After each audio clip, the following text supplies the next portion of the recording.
आहे आपण कांद्याला 12-13 रुपये किलो जातोय जागेवर जागेवर. आणि लागलेला खर्च पण नाही निघाला तयार आहे सध्या.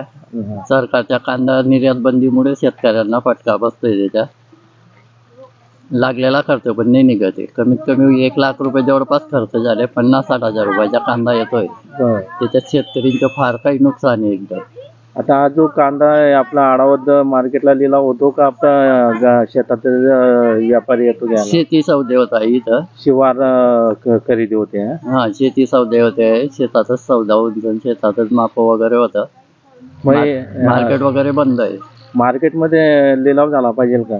झाला पाहिजे लिलाव. म्हणजे ते व्यापारी संख्या जास्त असते त्यानुसार भाव बी वाढू शकतो आणि थोडासा ज्याचा माल नाही विकला गेलेला तो माल पण विकला जातो. आणि निसर्गाच्या याच्यामुळे थोडेसे कांदे खूप खराब आहेत एकदम. बरोबर.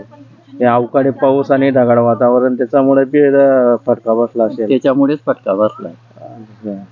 म्हणजे उत्पन्नात घट आले. उत्पन्नामध्ये खूपच घट आहे आणि खर्च निघणार नाही. घरून पैसे टाकून कांदे काढायचे. पुढे शेतकरी कांदा लागवड करेल का? नाही करणार.